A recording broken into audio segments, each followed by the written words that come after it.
Hey, Dr. Kimberly, it says we're live on this new fandangled platform. Sorry for using such a technical term, Reese. But we're pretty complicated here at Disability Advocates. Newfangled and thingamabobs and shenanigans. We got all kinds of things. Dr. Kimberly. Oh, goodness. It's awesome to see you. It's awesome to see you. And we want to say thank you. Today is Thursday. Oh my gosh, July 29th. Can you believe it? July 29th. I can't, you know. So it's July 29th and it's Thursday. We're at the end of the week. Woo! Yeah. End of the month. How did that happen?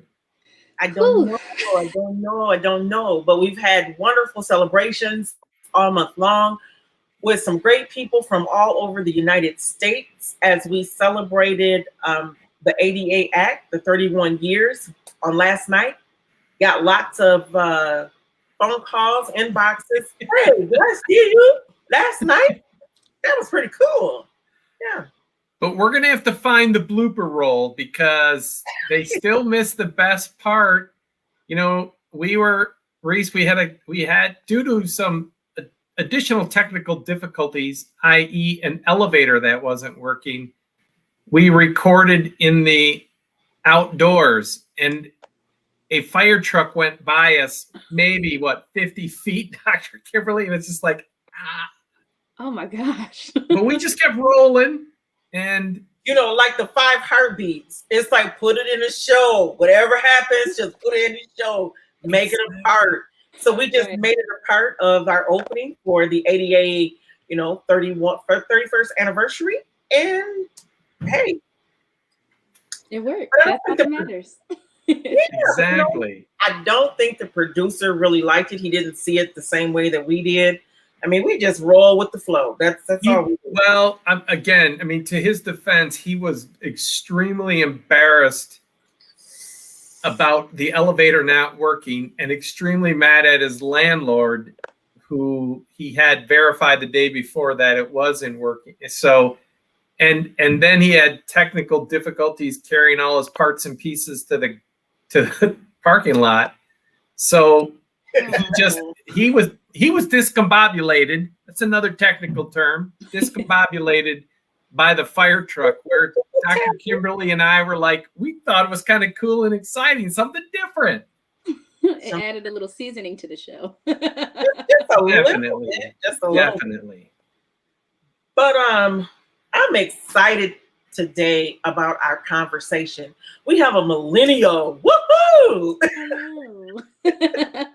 Exactly. And we have a well-traveled millennial. She started from California, went all the way over to New York, and then just a month ago went to Georgia, at our other satellite location. Whoop.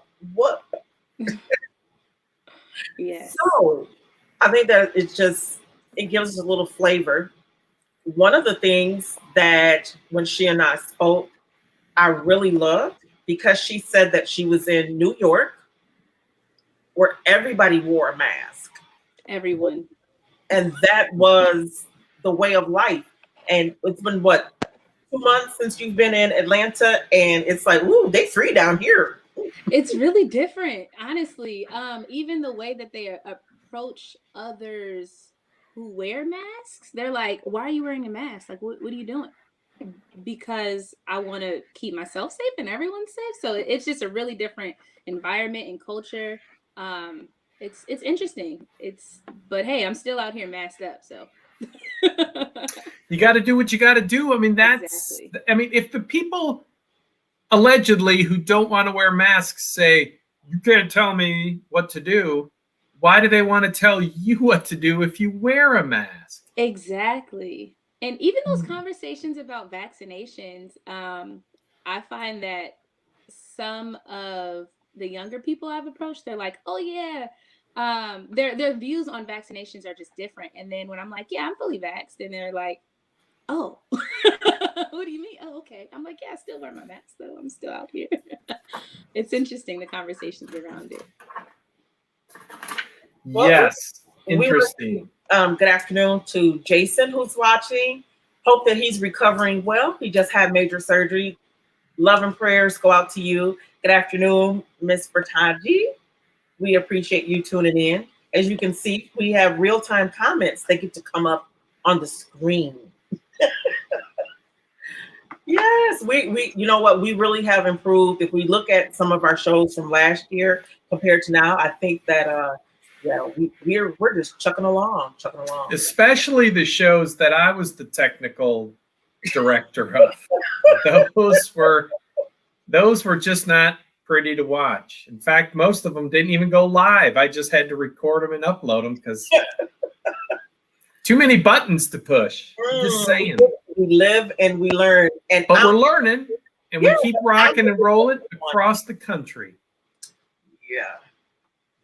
I think today, who is our guest? Our guest is Reese Clayton. Hey, Reese. Hi. Hey, Reese. Hello. And we've had some really great conversations here at Rolling on the Road, and we have varied perspectives on so many things. And I think we have great conversations. And so today, we're talking about being a millennial and dating and disability. One of the things, as I went through your bio, that you're extremely proud of is that you're going through counseling. Yeah. Maybe ask why? For depression, anxiety, or you just, you know what, I need to be better? All of the above.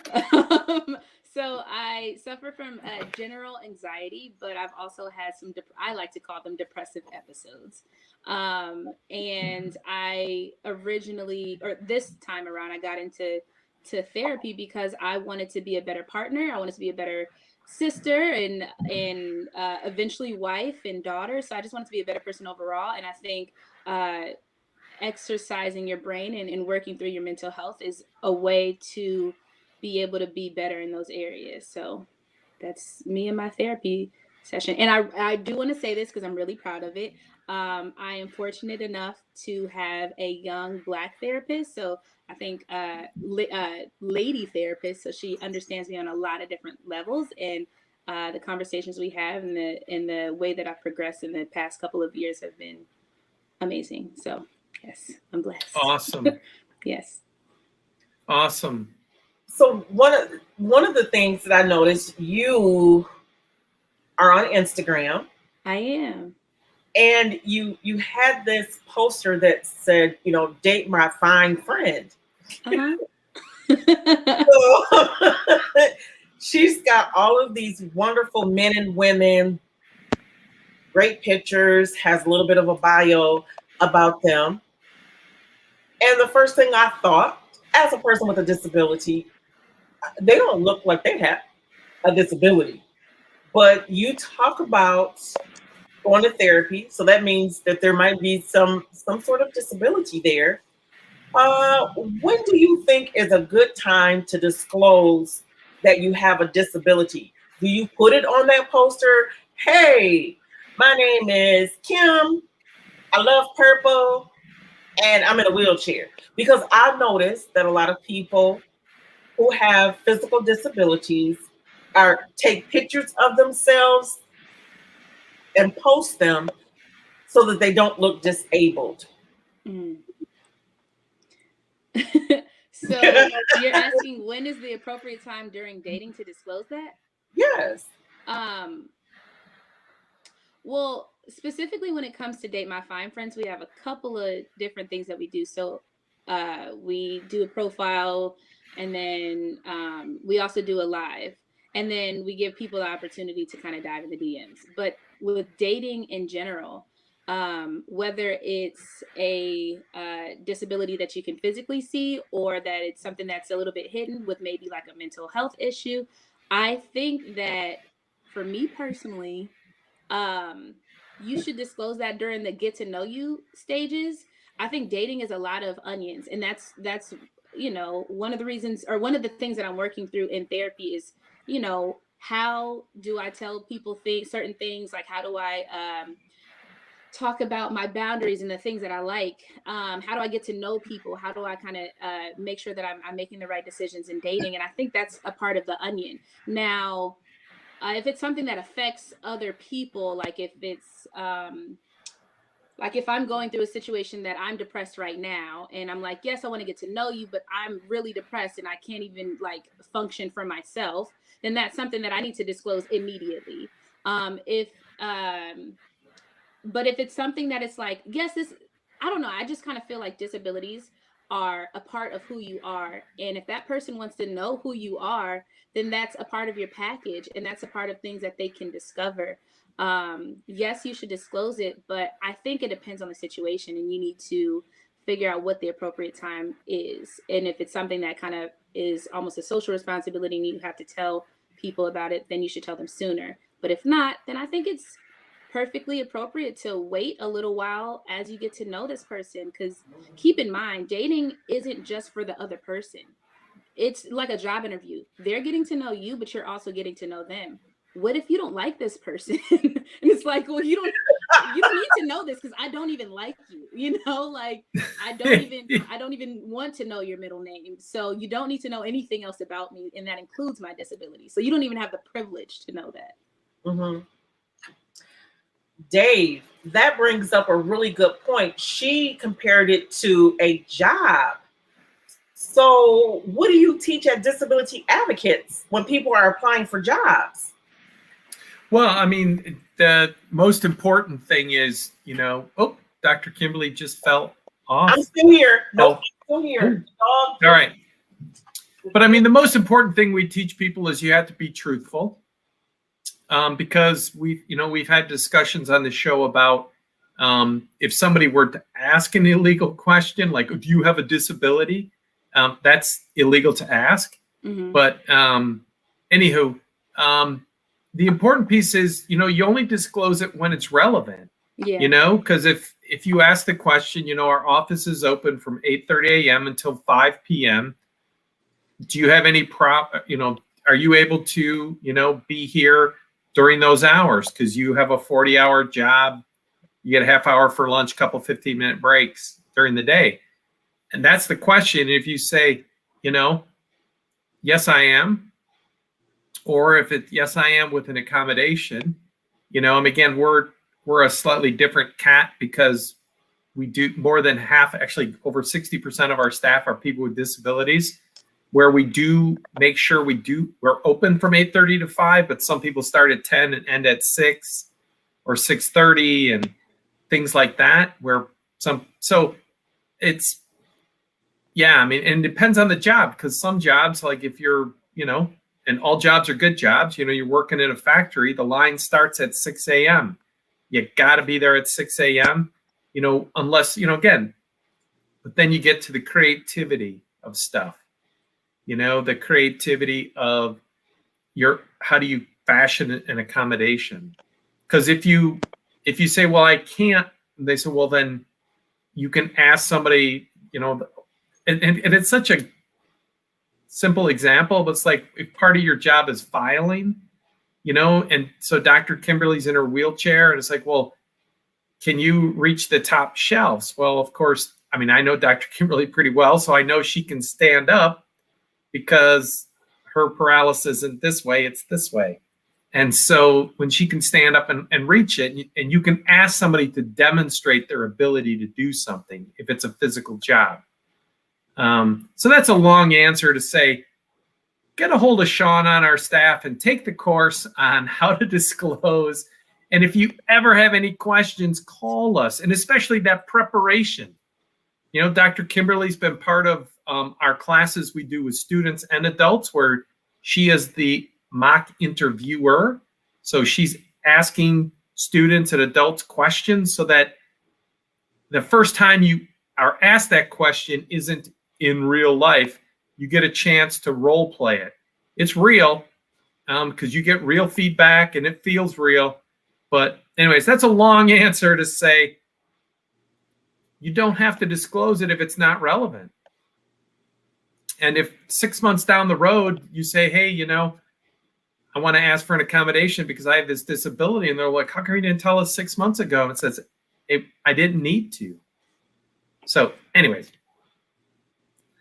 dating is a whole nother cat, Reese, isn't it? Where I like to say, in a couple of weeks, I get to celebrate my 29th wedding anniversary. And I'm so happy I date still, but I date the same person. So I don't have to, and she's still finding things out about me and me about her, but it's a whole different thing on this side of the marriage fence.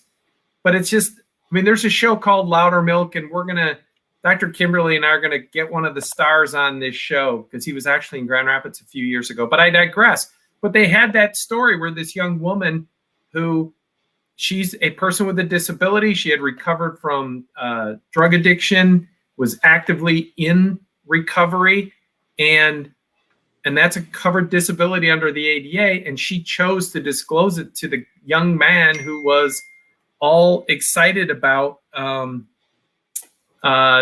dating her. And then when he found out about her past, he just kind of like, hi. Because we're going to talk, put a pin in this one.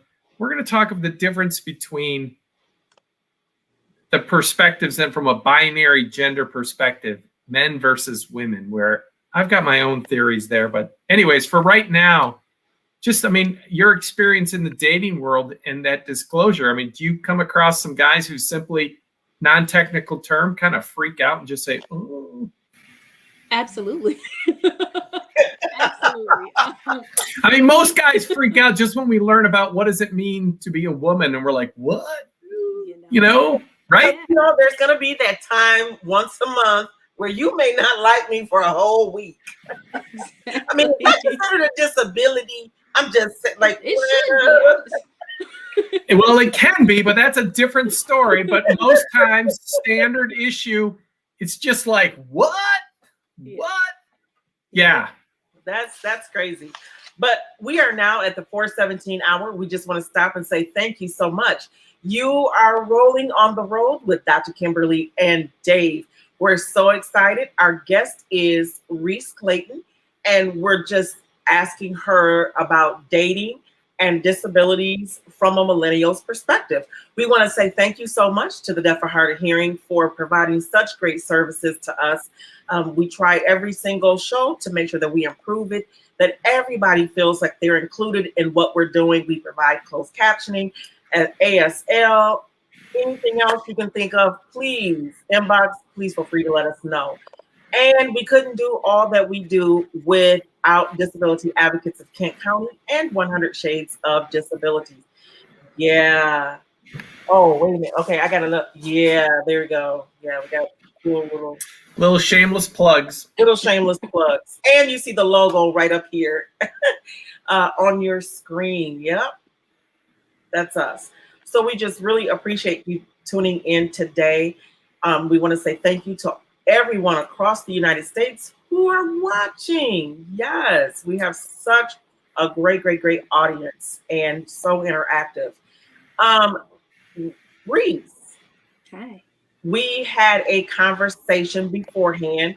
I don't know how many of you on last Friday got a chance to do our film festival. 100 Shades of Disability partnered with Divas with a Disability. And we had 3 short films. One we just played a trailer on. The other 2, we actually played them. They're like maybe 10, 15 minutes long. If you haven't seen them, please go over to 100 Shades of Disability and check it out. We got a chance to talk to the directors, the writers, the producers. It was just awesome. But what I asked Reese to do was to watch the No Details. And I think that it was such a play on words. They had KNOW with the N and the O with parentheses around them. And then details was actually spelled differently as well. So there was a big play on words. Reese, do you want to tell us what the plot of it was and your thoughts on it? Yes. Okay, so first off, go watch it because I was all the way into it. And it is basically about dating with a physical disability, and like when do you disclose it and how do you disclose it. So these, two people were meeting up, and one of them had a more evident disability. Another one had he referred to it as a handicap, and it wasn't as evident. And just, it was interesting seeing two different people going through similar situations and dealing with them in two totally different ways. And at the end, well, I don't want to give away the end, but anyway, it was great. No spoilers. No spoilers. You can't give away the end. But the piece that I really liked and what made me think about you was that the young lady had a circle of female friends. All of them apparently had no type of disability. And they all helped her to get ready. They did her hair, her makeup. It was she and I want to say about 4 or 5 friends. Yeah. So they helped her to do her makeup, get her hair done, a manicure, a pedicure, helped her pick out an outfit to meet this guy. And they walk her out to the car as if, she's got all of these mothers and this is her first date. Right. And one person says to her, "So, girl, did you tell him, about your truth?" And just the look on her face, it was like, no, we decided, there was not going to be any details. Yeah. Yeah. And Reese, since you have all of these fine friends and you like to match make, I do. Mm-hmm. I mean, she's got some great, whether it's girl, boy, whatever it is that you're looking for, she's got some gorgeous people on there that are doing some amazing things in and with their lives. And if someone wants to hook up or someone notifies you that, oh, I like that person over there, and they're that same young lady, would you tell her, well, you need to disclose it up front? I think it kind of goes back to the situation. I always like to encourage my fine friends, especially during Date My Fine Friends, to give everyone a chance. Doesn't matter what they look like. It doesn't matter what or who they are. If they approach you, I am asking, heavily suggesting that you give them a chance. She's heavily suggesting? Because you never know who could be your person, and you don't want to like knock off these options just because they're not like your typical person, or they don't fit in this cookie cutter frame. And it's like, well, those are the things you've been going for, and you're single, so try something different. So would I tell the person to disclose it? I think if it comes up naturally in the early conversation, then yes. But if it doesn't, if it's like a vibe, then I think they should go with, I believe in vibes. I don't know what that means, but like vibes, it's like, it's getting to know a person and kind of understanding them mentally and physically and all this other things. So I think they should go with the vibe, specifically with dating. So dang, but if I know it, would I tell my fine friend? Probably. I think that might be in my introduction, but I always try to speak positively on people in general. So if I were to describe Dr. Kimberly, I would be like, yeah, she is extremely passionate and she is amazing and has this wealth of knowledge, and she is an advocate for her community. She's in a wheelchair as well, but she also has this great bald head. Like, it's a fact about you, but it's not like, it's not you. You know what I'm saying? Like, you have so many other things about you, and that's what makes a fine friend, in my opinion, is it's not necessarily a face, it's not necessarily a job title, it's not necessarily how much money you make or whatever. It's the total package. It's what you bring to the table, and your disability is just a part of that. It's not the only thing. Dave, I will say this piece, because you really have to just, you got to watch it.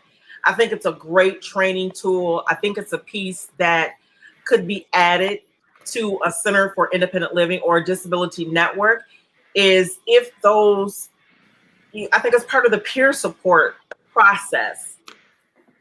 when you're interacting and what should you do. One of the things that she did, this young lady, she arrived at the meeting place first and sat herself at the bar on a stool and hid her braces.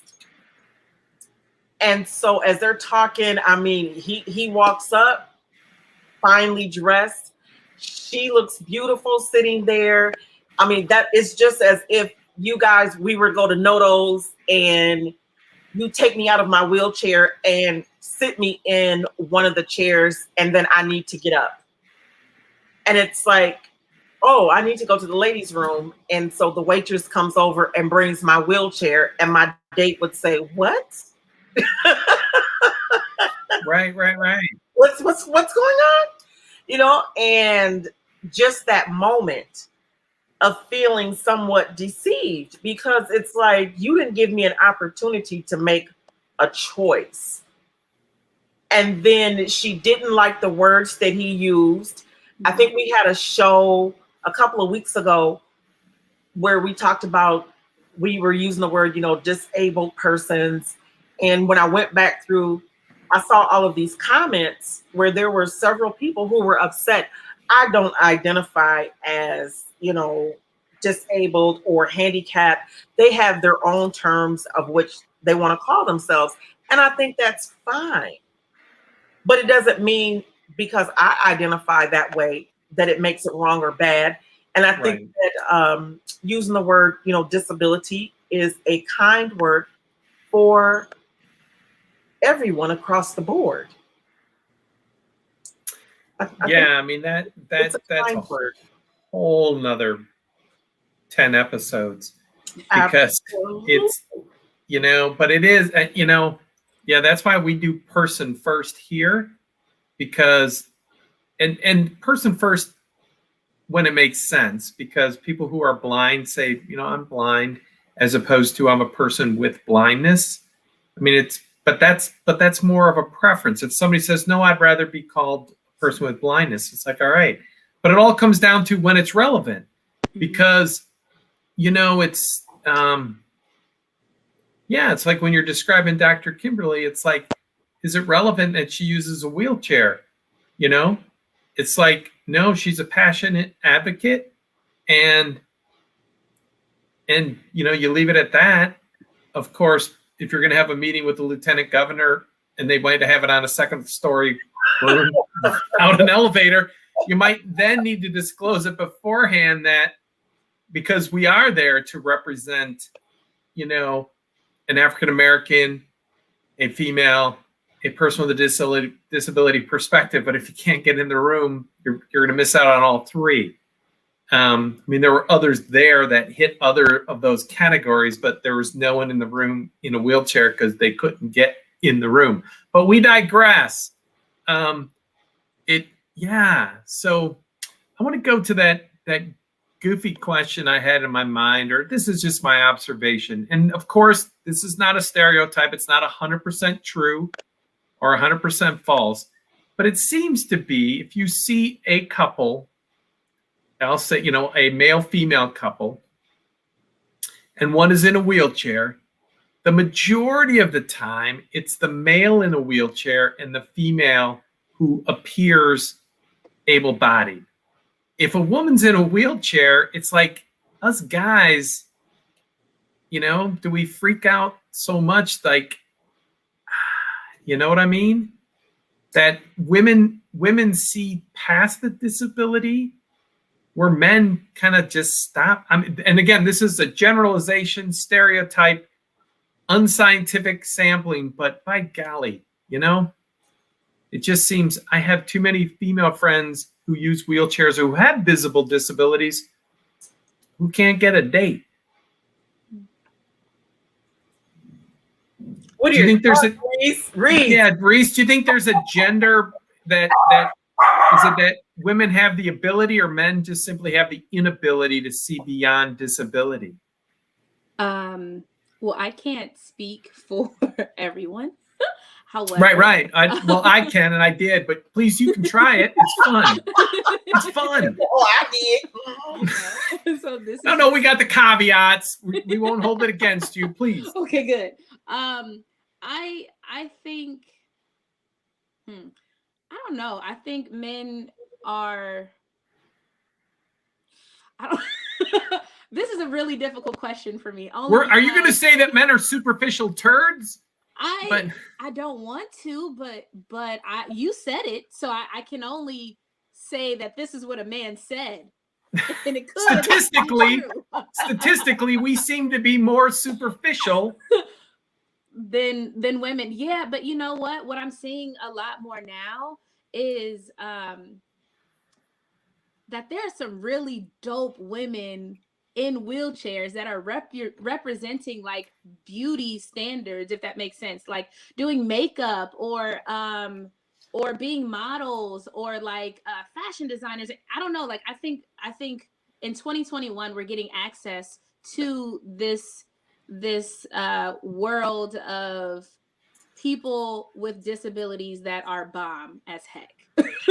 So I think that it's changing. I'm hoping that it's changing. I do see a lot of those people in relationships. But I do feel like men are suffering from this idea of my lady has to look a certain way, has to act a certain way, has to be a certain way. And I think that that's what I've been surrounded with as well. Like, you know, you kind of have to be a certain thing and act a certain way. But I think fortunately, maybe it's not even millennials. I think it's the generation below us. They're like busting out all stereotypes. Like I can be and do and be with whoever I want, who and however they identify. So yes, I think that is a thing. Men are visual and they might not gravitate towards it, or they might try to stay away from it. But I think it's changing, and I see it changing. I think what's interesting, I had a young lady on, probably almost 6 weeks ago, and she's 35, she's single. She woke up, one day and was a quadriplegic because of some freak medical issue. Mm-hmm. So she acquired being a quadriplegic later in life. And her response was, so I said, so are you dating? I mean, you're just beautiful. All of her pictures, she shows herself out of the chair and is posed. Mm. And so when people see her, they have a certain expectation. And then when they meet, she comes in, she's a quad, and she's like Clark, Dave, where she has the blower, or and has to use the mouse stick. Yeah. And her response was, I want to date, I want to be in a relationship, but right now she lives at home with her parents at 35 and says that she doesn't want to date because she doesn't want anybody to feel like they have to be responsible for her. I said, why would they have to be responsible for you? And I said, don't you have a caregiver and a way of doing things for yourself or somewhat for yourself? And she's like, yeah, but I think that I would just be a burden in the relationship. And yeah, that's, because America, we fancy ourselves such an enlightened nation, when in the Netherlands, not only do they provide personal care attendants for the standard things during the day, they also allow personal care attendant services for the more intimate parts of life.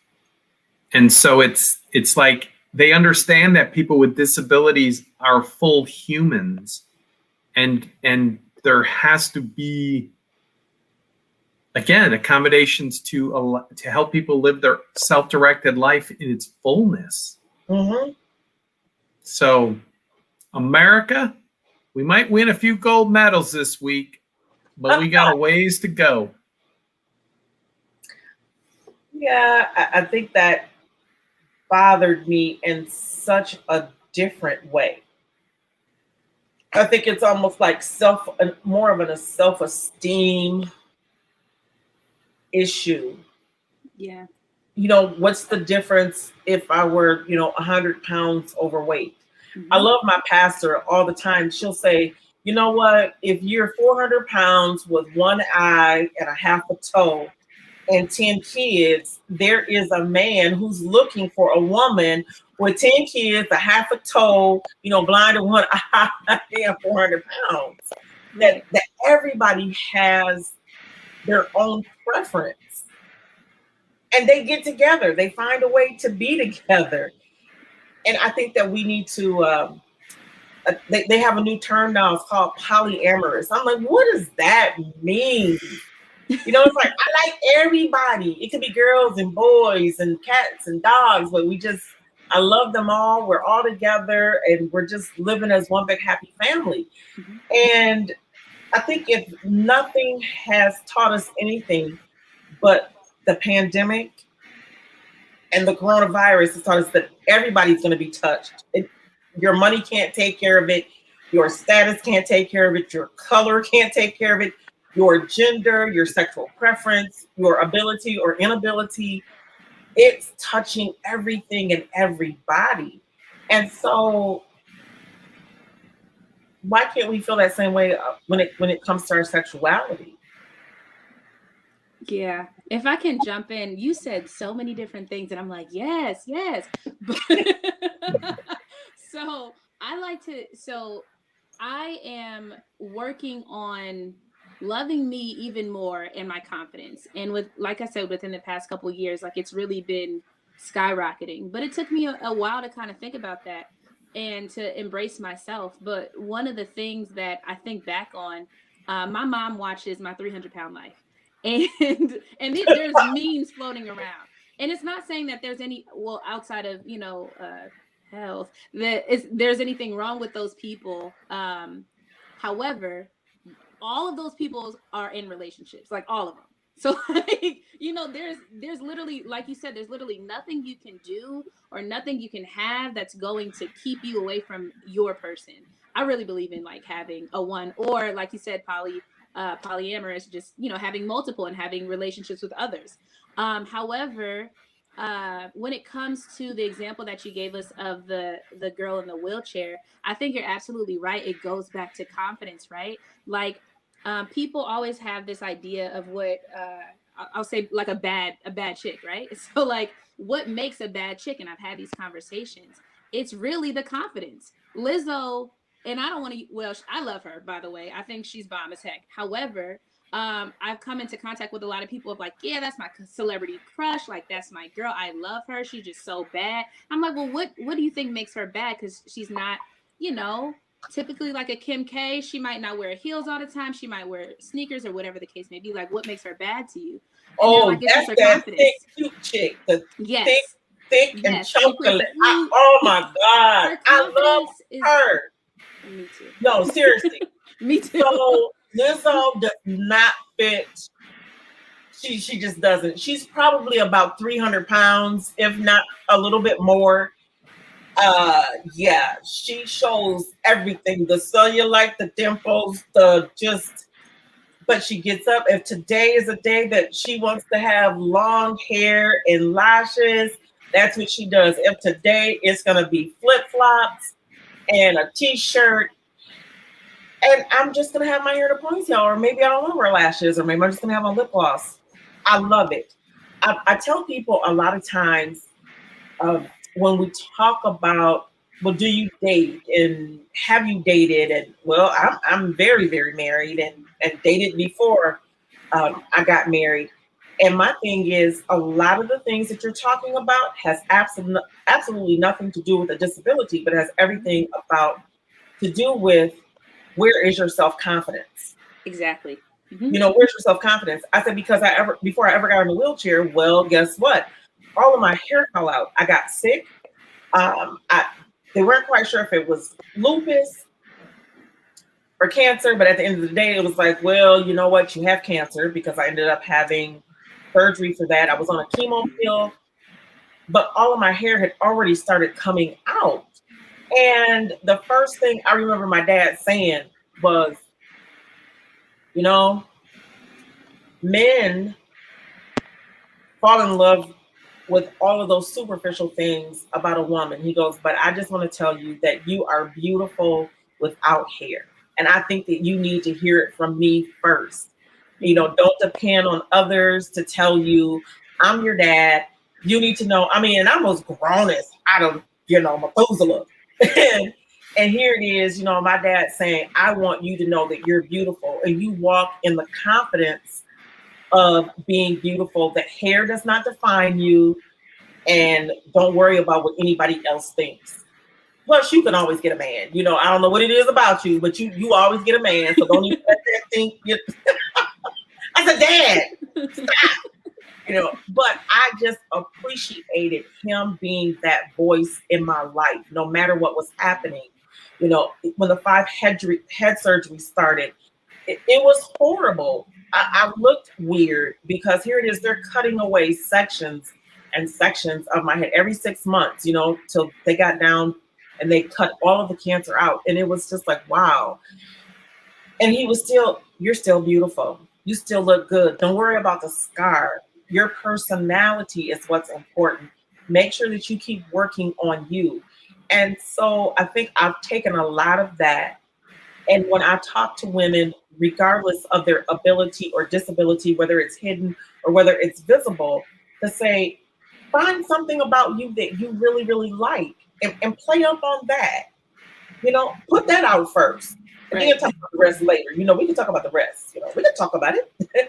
kind of thing. But we all, I think, at the end of the day, need to have that one voice. If you can have more, that's wonderful. But there has to be one person that is constantly filling your cup back up, pushing you. Dave does that for me. I appreciate Dave. Dave just is, he's part of Team Kim. I call him my D days. Dave, I'm having my disability day. Whether, the world is not accessible for me, or I have fallen out of my wheelchair, or my wheelchair breaks, and I can't function the way that I need to. Oh my God, I'm having a D day and it's making me feel depressed. And it doesn't matter that I have 2 doctoral degrees. It doesn't matter what kind of car that I drive. It doesn't matter what kind of house, or that I don't have to worry about, how my light's going to get paid today. None of that matters in that moment when I'm having a D day. Right. But it's that voice that says, hey, you're still great. You're still wonderful. Whether you have your chair or not, or you don't feel great, or you're whatever it is that's not working for me in that moment, I still have enough voices that are in my ear, that are swirling around in my little bald head, telling me, you're still great and you're still fabulous. Yep, slob is running down the left side of your face. But it's cute slob because it's purple. You even slob purple. But I think you made some really good points about kind of community, right? And when we're talking about dating with a disability and when to disclose it, you kind of need your community support on that. If a guy is like, which happens not often, but it does happen for me, like I mentioned that I'm in therapy, or I can't do this at this time because I have my therapy appointment. They'll be like, you're in therapy? Yeah. Oh, what's wrong with you? Oh, you got issues? Oh, yeah. All you Cali girls got issues, or something like that. Like, I've gotten these lines, and it doesn't affect me as much, but I can understand how it would affect other people. But you need that community support. Like when you are having those super anxious moments or those depressive episodes or whatever, I have a really, really strong support system, whether it's family or friends. That's another reason why they're fine friends. We pray together. I vent to them. They make things work. They literally move mountains and make impossible happen. Or it's just talking to me. It's getting me through it. That's high key why I'm here in Atlanta. My best friend said, hey, I want to do this. And she was like, I'm very scared. I'm really anxious. And I don't know how this is going to be, but where I'm at is just not conducive for my mental health. And I said, okay, bet. I don't got no plans. Let's move to Atlanta then. Like you need those supportive people around you to help you grow. And when it comes to mental health or physical disabilities, you might need those people to kind of buffer those haters. You know what I'm saying? Like your dad saying you're beautiful. No, you're beautiful, period, regardless. But with your dad saying it and other people saying it, it's kind of like that positive reinforcement. Like you hear it so much that you even start to believe it yourself. You know, like it's like, Yeah. oh, thanks for telling me this. Oh, my teeth are great. Thank you. Well, shoot, my teeth are great. Yeah, you're right.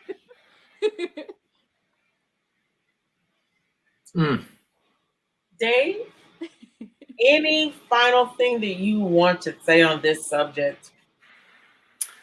Well, I do want to say it does start with that self-esteem, as you hit on extremely well, Dr. Kimberly, and Reese seconded.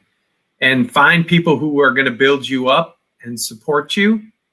And then we'll work together on those external headwinds, because as a community, we still have a long way to go if it's, gender equity, racial equity, disability equity. The system likes to push against your self-esteem. So keep working on yourself, find people who will lift you up. And thank you, Reese, for being with us. Thank you. Reese? My final thoughts. Find yourself a tribe. Like we all agreed on this. Also disclose it depending on the vibes and when you think it's appropriate. But if it's affecting you in a major way, or it could affect other people, it is your social responsibility to share those things. But make sure that, your confidence is at a place to where if that other person doesn't appreciate you or reciprocate your energy, your vibes, whatever you're giving out, then make sure that you are so confident that it's like, forget the world, it's me, and I'm amazing. Because guess what? You are. You are. Dr. Kimberly? I want to say to each and every person who watched this today, or if you're watching this on the replay, that you are more than enough. There is something great about you, and there is somebody who's going to love you regardless of your color, your race. Oh, wow. Whether you like meat, don't like meat, have one eye, two toes, there's somebody for everybody. And we have a social responsibility to love and embrace each other just for where we are and who we are. And people, our numbers are going back up. The CDC is asking whether you are vaccinated or not to please mask. Please make the choice to vaccinate. And if you do not, please respect others. It is your social responsibility. I have these wonderful masks that say, I'm proud to serve my country. Hashtag masked up. Everybody wants to say that they've done something great, left a legacy, made a name for themselves. Guess what? The best way that you can do that is with this little piece of cloth. That's the best way that you can leave a legacy for yourself and for others, because you will be a first responder by saving lives. We can't stress it enough. We have lost so many great ones because people have been extremely selfish. And so I'm asking you, I gave this example to Reese, and I'm going to share this with you. Think about the woman who cannot have a baby, and she and her husband have been married for 10 years. They have spent over $100,000 to make a baby, and they finally have this child. And she's 2 years old, and they are at the park. And where she lives, this park is by a restaurant that serves alcohol. You're an executive and you have a meeting there and you did not eat. It's 2:00 in the afternoon and you throw back 5 gin and tonics. Well, you really don't need to drive. You didn't have any food to absorb the liquor, so you're pretty lit. And you get in your car and they have the light as they're in the crosswalk. You hit them both. there are going to be a lot of people who are outraged that both of them are now in the hospital on a ventilator and they don't know whether either one of them will make it. That husband is distraught. You choose to flee the scene.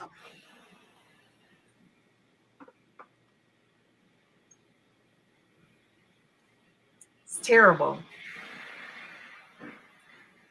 The husband has all of these supporters. They're holding vigils. They're canvassing the neighborhood to find out who that person was who was driving the car to hold them accountable. Let's now replace the alcohol, the man in the car, with the coronavirus. It's the same lady with the same baby girl coming across from the park, except for this time he's walking and he's making it his choice not to have a mask on. Walks up to her, oh my gosh, you're so beautiful. Your daughter, she is so beautiful. She looks just like you. He has just now transmitted the coronavirus to her and her 2-year-old, and they both are now in the hospital. I hope those same people feel that he has a social responsibility, because for him, it's his right. Freedom of speech. He can do what he wants to. But is it fair to that husband as the doctors come out and tell him that their prognosis is not well? The 2-year-old cannot handle the virus and it's just ripping through her body, shutting down all of her organs. And the wife, because of the medications that she's been on to even get pregnant, have affected her. And it's not responding well to the medication. I just want to leave you with that when you think about it, as you decide not to wear your mask or not get vaccinated. Is it fair to that husband, to that wife, and to that 2-year-old? Until next week, be well.